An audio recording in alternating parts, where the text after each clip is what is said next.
ओम श्री साईनाथाय नमः। अनंत कोटि ब्रह्मांड नायक राजाधिराज योगिराज परब्रह्म श्री सच्चिदानंद सद्गुरु साईनाथ महाराज की जय। बाबा के श्री चरणों में कोटि कोटि प्रणाम करते हुए आइए आज हम आज के अध्याय 42 की कथा पर बात करते हैं। कथा को समझते हैं, सुनते हैं। लेकिन उससे पहले मैं आप सभी से क्षमा चाहती हूँ कि जो पिछली कथाएं हैं वो आपके साथ शेयर नहीं कर पाई किसी कारणवश। कारण भी महत्वपूर्ण था, इसीलिए बाबा सब जानते हैं। बाबा मुझे क्षमा करें और आप सब भक्तों से भी मैं क्षमा चाहती हूँ। लेकिन आज साईनाथ की कृपा से देखिए हम अध्याय पढ़ते पढ़ते 42 तक पहुँच गए हैं।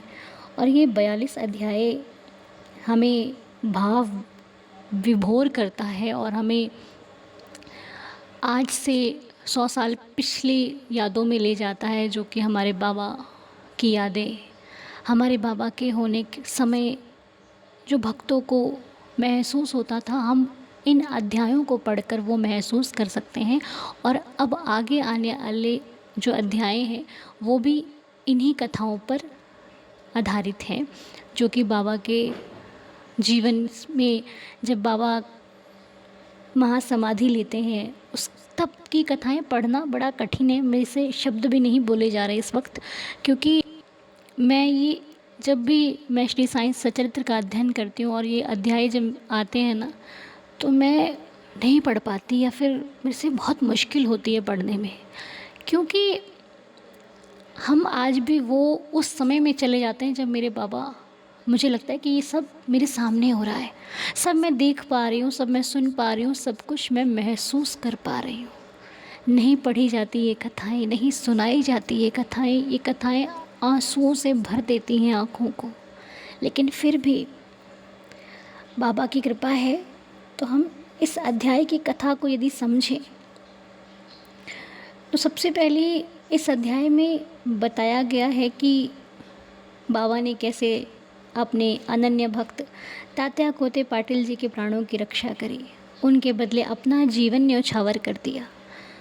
ये दर्शाता है कि सद्गुरु अपने भक्तों के भाग्य को बदल भी सकते हैं। तो बाबा ने माँ बाइज़ा को वादा किया था कि मैं इसकी रक्षा करूँगा तात्या की, तो बाबा ने अपने उस वचन को पूर्ण किया। बाबा स्वयं श्री हरि का अवतार है, बाबा ही श्री हरि हैं, बाबा ही राम है, बाबा ही कृष्ण है। जैसे राम जी ने कहा था प्राण जाए पर वचन ना जाए, वैसे ही बाबा ने अपने वचन को इस रूप में पूर्ण किया जो कि उन्होंने बाइज़ा माँ को दिया था। तात्या जी की रक्षा करी, अपने प्राणों को कुछ नहीं समझा। इस छोटी सी कथा से हमें शिक्षा मिलती है कि जब हमारे घर पर भी कोई संकट आता है ना, हम देखते हैं कि बाबा को कहीं ना कहीं चोट लग जाती है, बाबा के स्वरूप में कोई दिक्कत आ जाती है। बाबा कई बार बहुत सारी चीज़ें भक्तों के साथ होती हैं, आप महसूस कर पा रहे होंगे मेरी इस बात को, कि जब हम पर संकट आने वाला होता है तो हमारे घर की मूर्ति पर संकट आता है जो स्वयं बाबा विराजमान है। तो ये सारी चीज़ें आज भी हो रही हैं। हम ये नहीं कह सकते बाबा सिर्फ, तो बाबा आज भी हैं और आज भी भक्तों को ये अनुभव होता है। अध्याय की हमने शुरुआत में पढ़ा कि जो भक्त अपने बाबा के चरणों का स्मरण करते हैं, अपने सद्गुरु के चरणों का स्मरण करते हैं, उन्हें सभी संकट कष्ट नष्ट हो जाते हैं, उनसे दूर हो जाते हैं। और ये कथन सत्य है। जब हम भगवान की शरण में रहते हैं तो संकट परेशानियां हमसे दूर होती हैं और या फिर कम हो जाती हैं। और बाबा ने महासमाधि लेने से पहले लक्ष्मीबाई को 9 सिक्के दिए दान में, जो कि सांसारिक मोह माया को त्याग और ईश्वर के प्रति पूर्ण श्रद्धा के प्रतीक है। और ये 9 सिक्के आज भी हम दर्शन करते हैं। जब शिरडी जाते हैं तो द्वारका माई के सामने एक रास्ता जाता है, जब आप बाईं तरफ जाएंगे तो लक्ष्मीबाई जी का घर है और वहीं पर 9 सिक्कों के दर्शन होते हैं। आप जब भी जाएं शिरडी जाकर, अगर जिन्होंने दर्शन किए हैं तो बहुत अच्छी बात है, नहीं किए तो जाकर अवश्य दर्शन कीजिएगा, आपको दर्शनों का लाभ प्राप्त हो, बाबा की कृपा प्राप्त हो, हम बाबा से प्रार्थना करते हैं। और अगर 9 सिक्कों को देखा जाए तो इसी अध्याय श्री साईं सचरित्र में अध्याय 12 में नवविधा भक्ति जो जिसके बारे में बताया गया है, वो भी इन 9 सिक्कों द्वारा ही, इन्हीं का एक प्रतीक है। 9 सिक्के नवविधा भक्ति।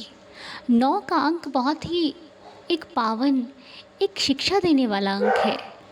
और जब ये अध्याय समाप्त होता है तो ये सिर्फ अध्याय ही नहीं समाप्त हुआ, ये साईं भक्तों की आंखों में अश्रु भर गया। क्यों? क्योंकि अंतिम क्षण जो हम पढ़ते हैं उसमें साफ साफ लिखा है कि जब बाबा के अंतिम क्षण थे तो बाबा ने सभी भक्तों को भोजन करने के लिए ज़बरदस्ती जाने को कहा और वाड़े भोजन के बाद लौटने के लिए कहा। बाबा ने कहा कि वाड़े जाकर अपने भोजन करो और भोजन करने के बाद आ जाना। लेकिन ऐसी स्थिति में वो भक्त बाबा को अकेला छोड़ना नहीं चाहते थे, लेकिन बाबा की आज्ञा का उल्लंघन कोई कर भी तो नहीं सकता था। इसलिए अपने मन की इच्छा ना होते हुए भी उदास होकर उन्हें अपने वाड़े को जाना पड़ा।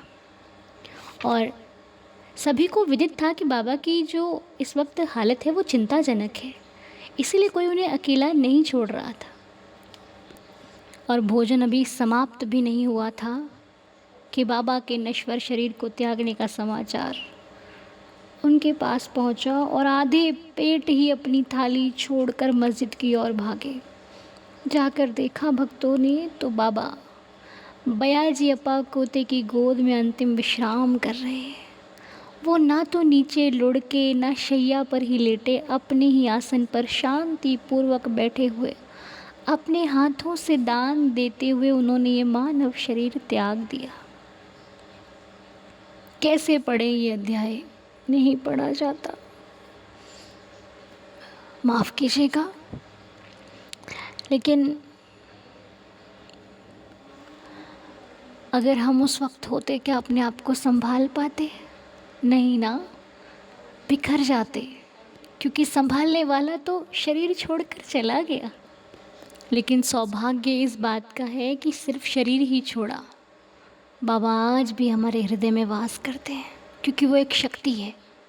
वो शरीर तो एक हम भक्तों के, इंसानों के देखने के लिए था, पर वो शक्ति तब भी थी, अब भी है और हमेशा रहेगी, जो आज भी हमें लीला दिखाती है, आज भी हमें अपना होने का एहसास दिलाती है। आप शिरडी जाकर देखिए, वहाँ का एक एक पत्ता जब हिलता है तो ऐसा लगता है साईं कृपा बरस रही है। वो नीम का पेड़ अपनी इच्छा अनुसार भक्तों को नीम की पत्ती देता है, और जिसको देता है वो सोचता है आ हा हा हा, आज का तो दिन ही बन गया। बहुत भक्तों को मांग कर मिली है वो पत्ती, बहुत भक्तों को बिना मांगे मिल गई, और कभी कभी तो हम खड़े रहे लेकिन नहीं मिलती। इसका मतलब ये नहीं है कि बाबा प्यार नहीं करते, इसका मतलब ये है कि वो धैर्य सिखा रहे हैं। सबूरी सीखो, तुम्हें भी प्राप्त होगा वो फल जो तुम दूसरों की थाली में देख रहे हो, दूसरों की झोली में देख रहे हो। इसीलिए बाबा ने कल भी उन 2 मंत्रों पर चलना सिखाया और आज भी सिखा रहे हैं। मुझे लगता है कि हम कल 43 और 44 चैप्टर लाइव पढ़ें, ऐसी मेरी इच्छा मन में आ रही है।